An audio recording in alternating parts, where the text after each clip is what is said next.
Ganga gue ya oi un eloto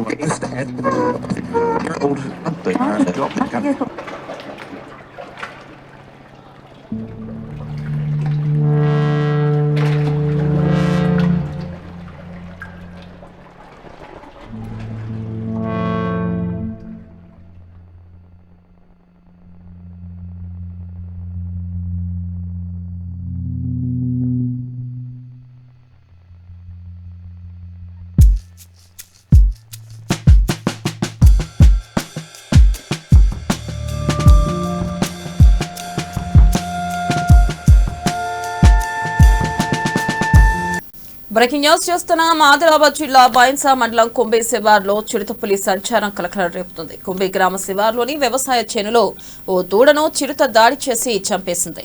ఇక దీనిపై మరింత సమాచారాన్ని మా రీజనల్ కోఆర్డినేటర్ సత్యనారాయణ అందిస్తారు.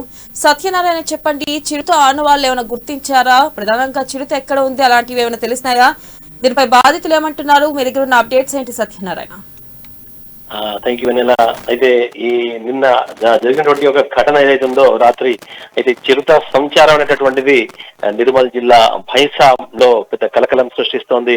అయితే గతంలో ఇక్కడ ఉమ్మడి ఆదిలాబాద్ జిల్లాలో, అంటే ఉమ్మడి ఆదిలాబాద్ జిల్లా అనేది ఏదైతే వన్యప్రాణుల సంరక్షణ కేంద్రంగా ఉంటుంది, చిరుత పులులు అనేటటువంటివి వీటికి అభయారణ్యంగా పేరుగాంచింది. అయితే దీంతో పాటు దగ్గరలో ఉన్నటువంటి ఒక మహారాష్ట్రలో కూడా ఈ వన్యప్రాణుల అభయారణ్య కేంద్రాలు ఉన్నాయి. అయితే వేసవి సమీపిస్తుండడంతో నీటి కోసం, అంటే అక్కడ నీరు దొరకక ఇవి జనావాసంలోకి వస్తున్నట్టుగా భావిస్తున్నారు. అయితే గతంలో ఇక్కడ ఆదిలాబాద్ ఉమ్మడి ఆదిలాబాద్ జిల్లాలో భీంపూర్ జైనత్ మండలాల్లో పులుల సంచారం అప్పట్లో కలకలం రేపింది.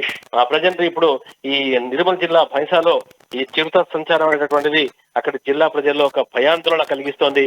అయితే ఏదైతే కుంబి గ్రామ సేవలోని ఒక వ్యవసాయ చేనులో ఒక రైతు కట్టేసినటువంటి ఒక లేగదూడను ఏదైతే ఉందో లేగదూడను దానిపై ఒక దాడి చేసి చంపేసినటువంటి ఒక ఘటన రైతుల్లో ఆందోళన కలిగిస్తోంది. ఎందుకంటే ఇంటి దగ్గర, అంటే వ్యవసాయ చేనులో కట్టేసి ఇంటికి వచ్చిన తర్వాత రాత్రి దానిపై దాడి చేసి ఆ దాడి ఆనవాళ్లను బట్టి ఇది ఖచ్చితంగా చిరుత, అంటే ఆ అడుగులు కానీ, తర్వాత దాడి చేసిన విధానం కానీ, ఇదంతా కూడా చూసినట్టయితే ఇది చిరుత దాడి కానీ అక్కడి గ్రామస్తులు, అక్కడ అధికారులు అయితే భావిస్తున్నారు. అయితే ఈ విషయం తెలుసుకున్నటువంటి అటవీ అధికారులకైతే విషయం చెప్పారు. ఈ విషయం తెలుసుకున్నటువంటి వాళ్ళు ఆనవాళ్ళు గుర్తించి అది ఏ ప్రాంతం నుంచి వచ్చింది, దానికోసం వాళ్ళైతే, అంటే ఆ చిరుత మళ్ళొక్కసారి దాడి చేయకుండా చూసుకునేటటువంటి విధంగా వాళ్ళు ప్రయత్నం చేస్తున్నారు. కానీ మొత్తం మీద ఈ చిరుత దాడి వల్ల ఈ యొక్క చుట్టుపక్కల గ్రామస్తులు, ఏదైతే ఆ కుంబి చుచుందు గ్రామాలు ఉన్నాయో ఆ చుట్టుపక్కల మండలాల్లోనే రైతులైతే భయాందోళన వ్యక్తం చేస్తున్నారు. తక్షణమే మాకు ఆ చిరుత దాని నుంచి ప్రాణహాని, అటు జంతువులతో పాటు మనుషులు కూడా కలిగే అవకాశం ఉంది కాబట్టి, ఎందుకంటే అది వ్యవసాయ చేను వరకు వచ్చిందంటే, అంటే జస్ట్ శివారు ప్రాంతం, ఆ చుట్టూ శివారు ప్రాంతం వరకు వచ్చిందంటే గ్రామాల్లో కూడా వచ్చే అవకాశం ఉంటున్నట్టుగా మరి ఆ రైతులు అక్కడ వ్యవసాయ గ్రామస్తులు భావిస్తున్నారు. కాబట్టి అటవీ అధికారులు అయితే దీని నుంచి రక్షణ చర్యలు తీసుకున్నటువంటి అవకాశం కనిపిస్తుంది. Right Satyanarayana, thank you.